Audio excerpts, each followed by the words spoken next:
Welcome to FemLead, the podcast on female leadership and role models. This show aims to inspire and equip you with the tools you need to navigate your career plans. FemLead brings inspiring career perspectives and strategies to guide your path to success. Your host, Alexandra, will interview role models on new, exciting topics with each episode. If you like what you hear, give us a review and subscribe to the show on your preferred streaming platform. Enjoy. Hello, everyone, and welcome to a new episode of FemLead. My next guest is a serial entrepreneur who loves being in the midst of startups, cool tech, writing, and good people.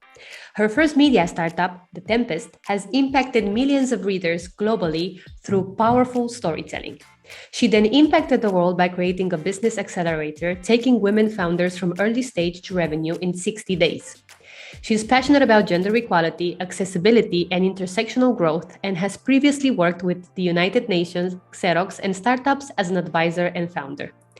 Among her awards, we find Forbes Middle East 30 Under 30, Entrepreneur Middle East's Achieving Women, 19th Women in Leadership Economic Forum Young Leader of the Year, and many more. She is also a speaker at 2 TEDx Talks, Harvard Bowl Conference, Stanford MENA Forum, and many other events. Without further ado, let's welcome Mashal Waqar, our guest for the day, and talk about redefining entrepreneurial success. Mashal, what a pleasure to have you join us. Welcome. Thank you for having me.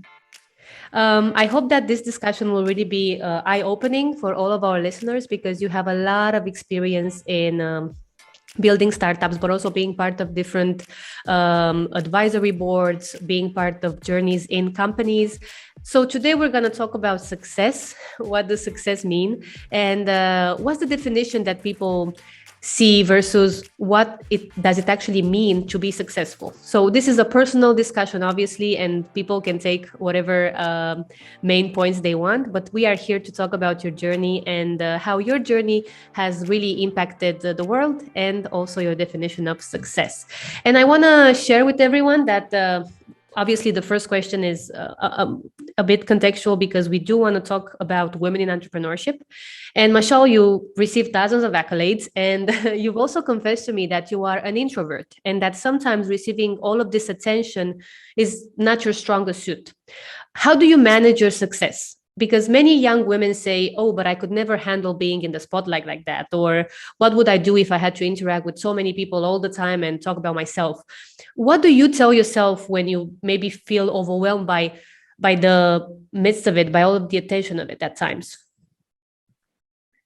Well, I think in the midst of it and when it's happening, it's a lot of times like it is overwhelming and it is what it is. And I think I spent a lot of time trying not to be introverted, right? And I would try to sort of have a version of me, if you want to call it that, right? Where I would really, it would be very uncomfortable, but I would just push myself to be out there and to, I want to say I wasn't as comfortable with myself as I am right now. And it's taken years to really get to this point where now I fully accept how I am and I work with myself, not on trying to change who I am, but just in terms of understanding it's okay and just normalizing how I feel, right? Because for the longest time, I thought I shouldn't feel how I feel, right? If I was at events, and especially in the media space, you've got a lot of interactions with people, there's a lot of events, and I constantly would be really, really harsh on myself. And I would just constantly feel like I wasn't doing enough, I wasn't good enough. And I felt like, I needed to enjoy all those things until there was a point where I just realized I don't need to. And part of it came from reflecting. Part of it came from understanding that it's okay. There are things that feel more normal. There are obviously other situations where you do have to push yourself and you do have to put yourself out there, right? But there's this advice that my co-founder actually gave me at that time, which was, you're there for a reason. You matter, and your voice matters, and your presence matters. And so I set a goal of, if I've had one conversation, that's good enough for me. And I know I don't like small talk. I like more meaningful conversations. I know there are things that I will enjoy, so I stick to that. I will not be the first one introducing myself. I will not walk up to a group, but if I was to have a conversation, I will listen. And I think a lot of times people aren't used to other people listening. And I think you can achieve so much more if you listen and if you have an actual conversation, you know, through that, and I think that just makes all the difference in the world. And so I don't now, I'm like very proud of being an introvert, and I accept it, and I'm okay with it.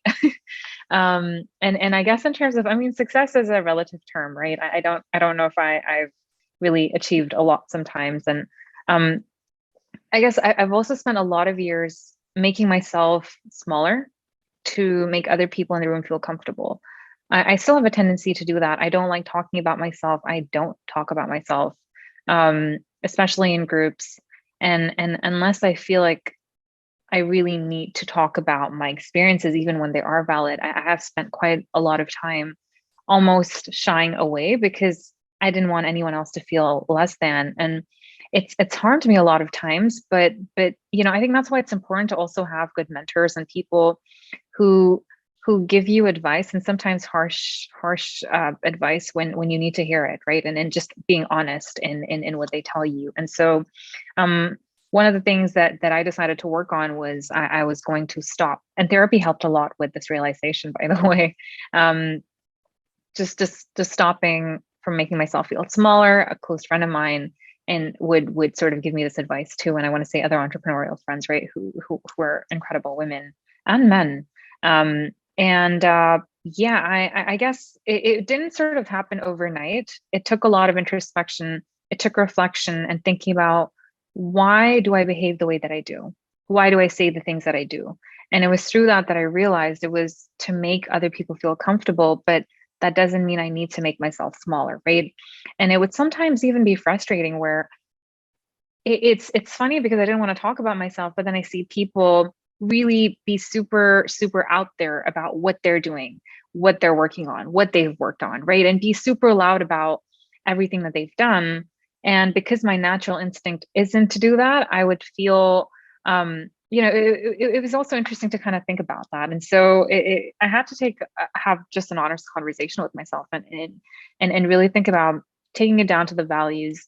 Everything that I do, it's tied to the values that I have and what I believe in life, right? And so whether and how I make that happen in terms of the vision I have for the world is through my work with startups or whatever I associate myself to, right? I am very, I want to say, mission driven in that, where I'm accountable to myself for what I want to work on. And so it is always going to be a group effort. It's going to be a community led effort. No one does or achieves, especially if you want to get something, if you want to tackle an actual big problem, you can't do it alone. You will need people, and you always want allies and people who are going to believe in that and want to solve that problem, right? And so that doesn't happen unless people know what you're working on, what you would want support in. And unless you actually talk about it, you're actually going to be in your own way in terms of becoming a roadblock, right?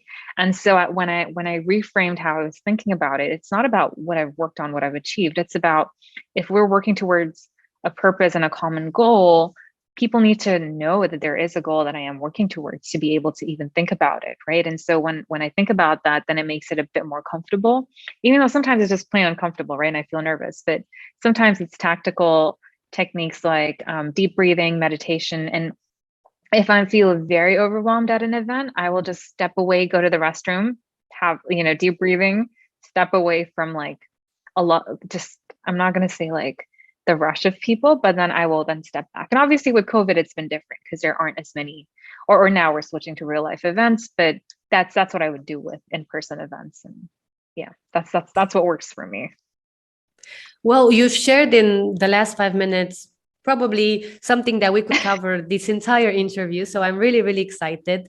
I think, you know, you can really see that you've done the reflection work, which is extremely important, because how would you be able to know exactly how you can impact the world and who should you work with if you don't know yourself and, you know, your values and understand yourself. And I would like to really emphasize this part of authenticity. I love the fact that you said you don't need to like every interaction. You don't need to show up and be ready for all of the discussions with everybody there at the conference because you happen to have a startup and you happen to want to engage. But so my next question is, how did you realize, or what did you tell yourself when you realized that, okay, I'm not here to be friends with everyone or please everyone. I'm very interested in teamwork. I'm very interested in collaborations, but I also need to take care of myself. How did you realize that? And especially in a business setting where you also rely on investors and collaborators and everybody involved, how do you set those boundaries? I think boundaries is one of those words where I feel like we sometimes misuse them, and we can sometimes use boundaries as an excuse for not showing up. And not to say everybody's like that, but I think it's one of those words that I just see everybody talking about boundaries. Everybody's talking about, you know what, like self-care, even at and without understanding the long-term costs and impact of these boundaries that you're setting up, right? In business settings, I think it depends on what the situation is. It can be so contextual, right? And so subjective. And what I mean by that is, for example, maybe you need to set boundary. And I think a lot of it sometimes going back to facts really helps, right? So what I try to, my first instinct is I'm going to think about what I can control. What I can control is myself, right? And so when it comes to accountability and showing up, those are two different things. And boundaries need to relate to what exactly the ask is and what it is that you're talking about. If it's something where you feel like your boundaries are being violated, you really need to take a serious look into why you feel that way. And then if they are being violated, then what can you put into place to stop that from happening, right? Because as much as other people can violate boundaries, it is up to us to respect ourselves enough to sort of uphold them, right? And I've been in situations where I've felt like, I felt either disrespected, or I felt like people kept pushing and pushing and pushing, and I was reaching my breaking point. And sometimes I hit the breaking point, and the realization that I came to was, in the long run, it was just not great for anybody involved when I experienced that. Because if I had actually from the get-go been like, I can't do this, or been very clear about communicating what I could and could not do, or what I wanted to do, or what I could get myself into, right? We may not have reached that point, right? Because sometimes you set expectations, and when you don't, like, expectations are tricky to manage and handle sometimes, right? And what I realized is, and this is why you can't, well, you can, but like a lot of times if you wait till the last minute to then be like, okay, you know what, this is where I've had enough, that's where it gets tricky. But these are things you learn over time. This is something I'm still learning, right? What I realized was, when I reached a breaking point, a lot of times I completely lost the will to be part of something that I would have initially felt very passionate about. And that wasn't good for anybody. And so I think sometimes you have to very explicitly state that, hey, this is something I'm not okay with. This is not a pattern I want to see repeating. This is what I'm putting into place. And sometimes the other person or other people or groups or whatever you want to call the other, entity, like, people will respect that, and sometimes they won't. So, right, it's up to us whether we want to then continue that relationship or whatever it is, like, because if you've done everything you can on your end, the next question is, do you still want to be in a relationship where you constantly feel like you're being violated, right? And so do you constantly need to do that even after you've done everything on your end? And if not, how, like, maybe then you need to reevaluate your commitment, and so those are decisions and questions that you got to ask yourself. That's what I do.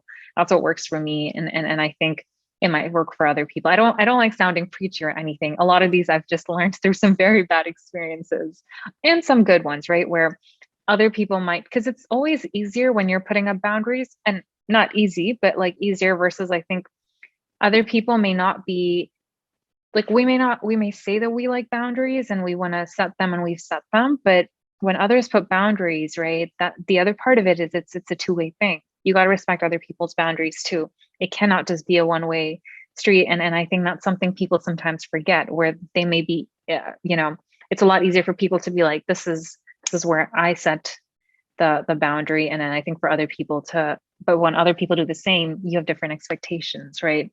So I think that's something to also think about and yeah, to keep in mind. Definitely. And you've also mentioned something extremely important, which is the fact that it's always a two-way street. So it's not really a situation where you can say, I will isolate myself from the situation because this is my boundary breaking point, versus trying to talk with the other person and really feel like, okay, this is a two-way street. How can we make this work? This is what I consider a good setup, a good situation for me. And this is where I'm actually capable to help. And this is where I actually am not going to step in. What do you think? How can we work together? And I feel like this was a lot, maybe part of your journey. Correct me if I'm wrong, because you've built multiple startups and you've been recognized from your work in the ecosystem. And my next question would be, how did you start? How did you decide to become an entrepreneur after also working with different companies? Because that also takes a lot of courage, and you also need to be ready for some interactions that maybe will not be immediately available. You need to work on all of those relationships. How did you make this decision? I never made it, actually. I never saw myself as an entrepreneur. And I had never considered I would be running a business and I would be so into the thick of it, you know? Um, I have a tech background. What I saw myself was working in a security position in a full-time role in a most likely a corporate environment. That's what I thought I would end up in. And I never saw myself as an entrepreneur because I felt like you needed a lot more capital. And I just never saw myself as being that person who would have all of these resources at that point, at least. My biggest my biggest goal, and then one of you know, financial independence has been a huge goal for me. And so when I was in college, my goal from day one was, what can I do to become financially independent? Because I know the opportunity that I got, a lot of girls and women from my community don't. So I was already very privileged that I was getting a good education. And even though I was a scholarship kid throughout, it was one of those things that I understood the value of my education because I come from a very humble school. Like most, I want to say maybe, I'm not going to put any stats or numbers on it, but I was one of maybe 3 girls from even my group of friends who were able to leave the country and get the kind of education that we wanted, right? And so I've never taken that lightly. And so my goal from day one was, how do I make sure I'm good enough where no one would ever have a reason to say no to me when it comes to hiring? And so because I had to think logistics, right, in terms of visas and residency situations and whatnot. And so I started working very early. And that's how I had experience. And I was sort of ahead of other people who were studying with me at that time. And then I started, so in my final year, I was also working, and it was during that time that I did this editorial fellowship at this company called Tempest. And I really started as an editorial fellow because I loved their content. It was one of my dreams to become a writer, but I could never actually study it. And so I thought, what better way to learn than to work in a media company whose mission I resonate with so strongly? Because up until that point, I had never felt represented on a media platform. But when I read articles on the Tempest, I just loved the content. And it was one of those moments where a couple months later, I started working closely with the founder and CEO, Leila, at that time. And she asked me to join as a co-founder and CTO. And that was really the first time where I hadn't even graduated at that time. So it was one of those moments where I was just like, wait, what? How, like, you know, those moments in life where you know it's a pivotal moment and everything's going to change? That was that moment for me. That's how I got into startups. And it took me a year and a half before I could even call myself an entrepreneur. Even though I was a co-founder and I was an entrepreneur, I just never saw myself, because for me, like, I had this image of what an entrepreneur was, and I wasn't that. And so to even feel comfortable calling myself that took time. I mean, Mashal, even the fact that you've just shared this story with us, I think is like a pivotal moment for this interview, because it's extremely humbling for all of us to hear that. Obviously, you know, when it comes to setting up your path for success. It's not like you make a plan and tomorrow you start working on it, and in a month you'll be called Entrepreneur of the Year by Forbes, or you will be on the 30 under 30 list. Like it takes time, and it takes really those opportunities where you meet the right people, you take on the opportunity. How many people have the opportunity to work at their company that they desire, and their values collide with that, and then be offered the CTO co-founder position because of their skills. It really represents, kind of a moment of epiphany for many people. Hey, this is something that I can do. It took you a while, like you said, to feel like you really are a co-founder, even though you obviously had the skills, and the founder thought you are the right person. But it's not instant that you also see yourself as, and I love that you shared your story, because I really see myself in the logistics of education and planning, and kind of setting yourself for financial independence, and never being in a situation where you're like, what if tomorrow I don't have access to jobs, to education, to opportunities because of my background? So really, this hard work of getting there, it's something that I really resonate with. And I'm sure that a lot of listeners see themselves in your story as well, of, hey, it doesn't happen overnight. It's a constant path of taking opportunities, taking chances, planning for success. And I really want to ask you, what do you define success now after all of your endeavors? Well, before that, even, I mean, I think I appreciate you saying that, you know what I mean? I completely resonate, just in terms of what you've said, everything around, feeling comfortable around calling yourself that's been my journey. Success can just mean so many different things at different times. Like, I think, and I do want to mention, especially when it came to being a co-founder, it wasn't even just skilled, because a lot of people are so skilled. They're more deserving, right? I think it's always a mix of skills, luck has a huge part to play in it, the other people involved, right? I was fortunate to have and be working at a company at that time where the founder took a chance on me, because not a lot of people would take a chance on a young, not even like, student at that time. I was a senior at that time. And of course I had work experience, but it's always a mix of things. And I always remind myself that there are people way more deserving to be where I am. And so that's why I understand the responsibility of it. I think this is maybe, I don't know if other people feel it, but every time I get anything or I get acknowledged for anything, it makes me feel like I have more of a responsibility to pay it forward, to do more, to do better, so that there are other women and other people who will get that visibility in the later years. It should not just be me. 5 years later, I should not be sitting on panels, writing about things. I should not be people's first thoughts. It should be other women, other people who and I think that's just how we move forward. It's not about me, it's about other people. And I think that's something I always, I feel the weight of that responsibility a lot of times. But in terms of success, I think it's a subjective word to me. Like, success used to mean so many different things, and it means a different thing every now and then, I feel like, right? A couple of years ago, when I had just started my entrepreneurial journey, getting onto the Forbes 30 under 30 list, like that was huge at that time. I was just like, oh, this is amazing. These people seem amazing. And then when I got featured, it was like, okay, well, what now? Not like that's the epitome, but to me, that was just one of those big moments, right? And then after that, it was fundraising. It was hitting certain metrics, and things changed. But I think at this moment, to me, success is being able to work on what you want to, having the luxury to be able to choose what you want to do, to be able to have the room to do things you enjoy, to be able to take care of your health, your fitness, spend time with your loved ones and family, being able to have room for life to happen, to be able to live freely. Like, freedom is a huge one for me. So if you're free, you're successful to me.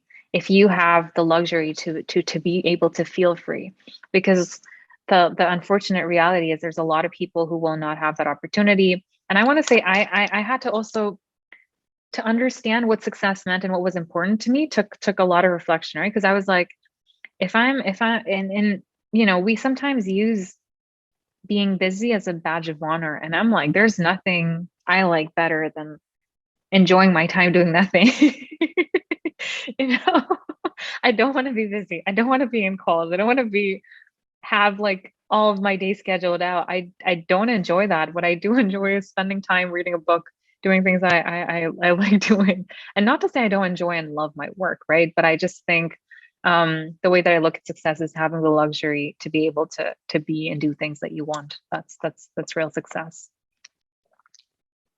I mean, it's extremely important to mention this because it's definitely a personal decision. What do you see as success? You can decide that success for you is X, and then you can feel like you're not receiving that success or you're not having access to that success. Or you can say that I'm going to find out my own way. How do I define success and not compare myself to others? And I love that you've mentioned this because the being busy badge, I'm also not a fan of. And, it's very important to have this understanding that you are the creator of your setup. So you can decide that this is not going to work for me. And I think related to that, I would love to hear your opinion about how did your idea of making it change? But did it change the way you see the definition of, making it? Yes and no. Yes, in the sense that it with the Tempest, I mean, it was I had a phase of burnout. That's how my definition of success changed, because I was literally burnt out from overworking, from not prioritizing myself. I used to be that person where no matter what time zone it is, I will jump on a call. 3 a.m., no problem. 4 a.m., I will wake up and take a call. It does not matter. I will get the work done, and I will constantly deliver, and I will constantly be doing whatever I could, even at the cost of my own health, to make things happen. And when I burnt out, it was not a good place to be in. I've struggled with bad mental health, and my mental health, like during the lowest periods, I was actually suicidal, and it took an attempt at, going through an experience like that for me to reassess a lot of things. And it was only when I went through that experience that I realized like something had to change. So a lot of the inner work started. I tried different bouts of therapy, and it wasn't working. And I think that's the thing they don't tell you about therapy. It's not a magic solution. You're not going to have one call and you have everything figured out. It is work.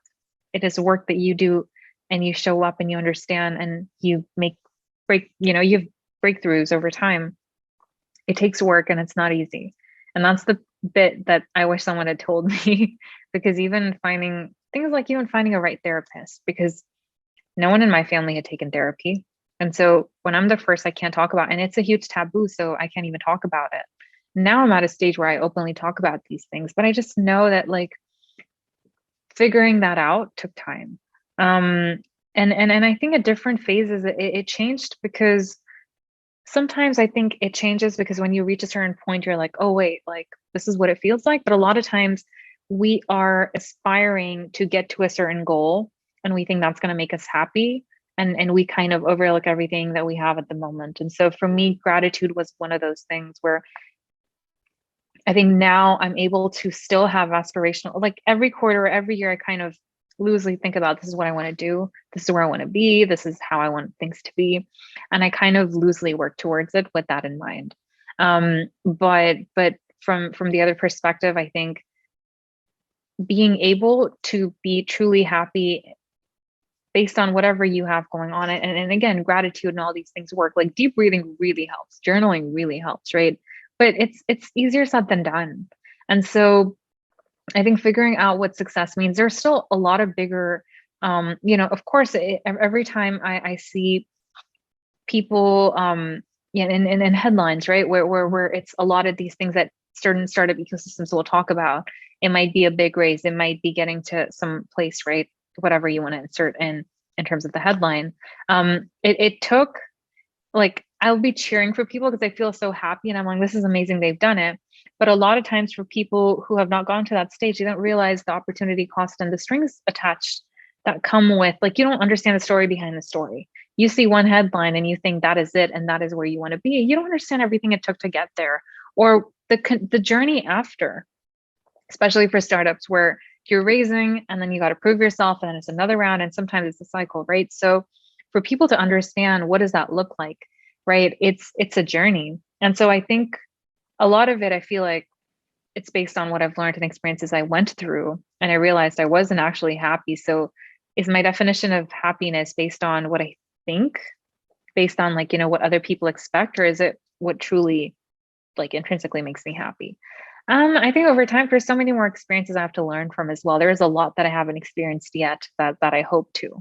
One of those things is thinking about the climate and sustainability and a lot of those aspects, right? I keep thinking about having a livable planet, and if we don't have that, like, how do we like, what are we going to do in a couple of years from now? I think about women who don't have access. So with Accelerator, it was a very close friend of mine who had initially had that idea. We started working together and really, brought it to fruition. But I keep thinking about how many more women are deserving who deserve this opportunity. And then I think with that, like the definition changes, right? So I guess that's like a long-winded way of saying like, this is what success means and this is how it's changed. Yeah. Wow. Thank you so much for sharing. Definitely going through a burnout is obviously the peak of this is not what we want people to go through, especially in situations of needing more medical support. So on this note, I would like to encourage everyone that has any sort of depression thoughts or they're feeling sad to contact a professional and ask for help in order to receive the help that they need to go through this tough period.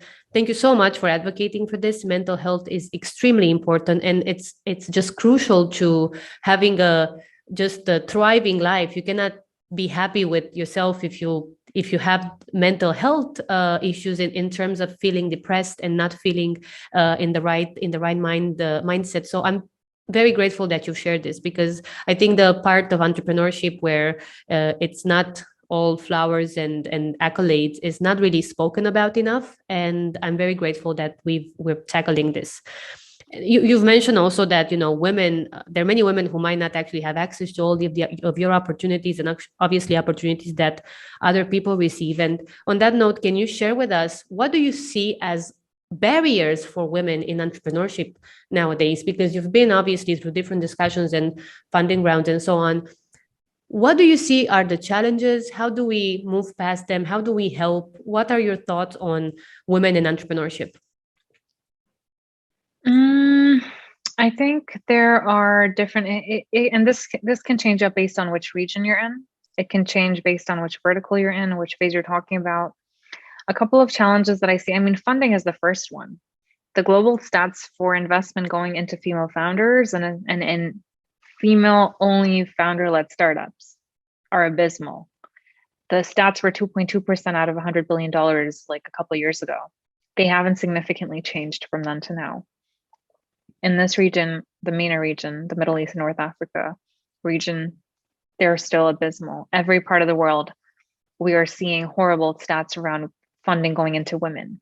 And so when the appetite for risk is so low, you already have a lot of challenges stacked against you, right? When people are investing and taking bets and risks on founders based on ideas, whereas you have to have a whole different criteria to even be able to have a conversation and get a foot through the door. There's a huge problem in that, right? So there's a lot of challenges in the funding aspect. I see things changing in the longer run as we see more women at partner level, at VC firms, in the investment space, moving to becoming angel investors, right? And so as we are seeing more financial education and literacy, we're seeing a shift in, I want to say, even, the diversification of where women are investing, and you see the ripple effects of those investments. Other challenges, I think sometimes it's about decision makers, what kind of networks you have to make things happen, like partnerships, like, really being able to make big moves. You need to have access to networks and people who are decision makers. And when you have boards that are all male, when you have C-level staff where it's men, and the other part of it is not that, I used to think about it, just having women in key roles as in the solution. It's about measuring how and what the impact of that is. I'm not an advocate of just quotas for the heck of it. I actually, and this is something this year that I've been thinking about, is a non-gendered approach to supporting women. And what I mean by that is because I was like, but what does that mean? And it's the fact that sometimes, and for a lot of times, people to check the dot will have events centered on women. A lot of it is more, it's more to get the press and to make the headlines, right? But when you look at the tangible impact, and when you look at how is it easier for women now in terms of solutions and challenges? And if it's not, then that's not actual change, right? You have to look at a grassroots level. And so when you have people who are thinking about it from an inclusive lens by design, they don't even need to call it that, right?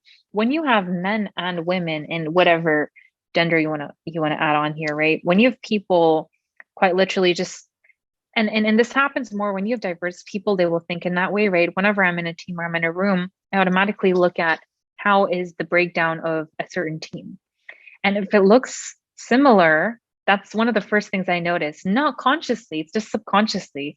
If I'm at an event, the first thing I look at is what are the backgrounds of these people? And do people look similar? Do they sound similar? Are we hearing diversity of thoughts and perspectives and opinions? Because that makes a huge difference, right? And so those are things, and again, you have to realize that for a lot of people, even I want to say language is sometimes a huge thing. One of the reasons why we built 60-day startups was because most accelerator programs will not take non-tech women who want to run businesses. They want tech startups, but there's so many women who have amazing business ideas, but don't have access to the kind of experts and networks that those of us who've been in the ecosystem long enough have. They don't have access to the right advice and mentors and experts, and they don't have that infrastructure and framework. And there aren't enough programs for them. And so it was super important for us to think about that. And even in the foundation of the program, to think about who we accept when we're interviewing. What are we looking for? If applicants have opportunities and come from privileged backgrounds, we may feel like a spot is more deserving to someone who doesn't have any of that, right? Because that's how you change the game. It's not just about, and we hold ourselves accountable to our metrics because our program takes founders and startups to revenue. So it's important for us to also measure that, right? But it is so important to make, when you are in a decision-making position, to give people opportunity who wouldn't otherwise have it. That is the only way things change, because if your model of success looks like a certain type, then you have to question yourself and really see maybe there's unconscious bias. Maybe the decisions you're making are actually against what you stand for. And we may not even realize, right? One of those things is accents, right? When you have an accent where you sound more fluent, or what people call native speakers in English, you automatically have a sort of unconscious bias that I've noticed, right? And that can be a barrier when you feel like someone isn't as fluent, even though they may be so smart and they are absolutely the right person for roles, right? So it kind of reflects through in different ways. And those are just a couple of challenges. Like I could go on and on, but Definitely, yeah. But you've shared some very, very important points, not only about gender and diversity, but also about looking into the depth of our biases. I must say, Mashal, that I didn't think that our discussion would be so deep in like 40 minutes. I think we've covered so much ground. I'm so happy we found the time to interact, because I really feel like your thoughts and the way that you really reflected on your journey are very important, and our listeners are taking a lot of information from it. I do need to move forward to the final 5 fire questions and close our interview. So for the next few minutes, we will ask 5 questions, and Mashal will answer all of them specific to the subject with her recommendation. So the first question is, what is one book you think everyone should read? Atomic Habits, off the top of my head. What is the best piece of advice you have ever received? Be kind and be easy on yourself sometimes. Who is your role model? It's my mom. She's the first one. If you were to have another career, what would you do and why? I would be writing or painting. Why? Because I enjoy writing and I enjoy painting. I'm not going to say I'm a good painter, but writing I've loved since I was a kid. And lastly, if you could change places with someone, who would it be and why? I really want to know what it's like to be Michelle Obama. I feel like, Don't we all? Don't we all? No, she's just amazing. So I feel like she's one. And I would want to, yeah.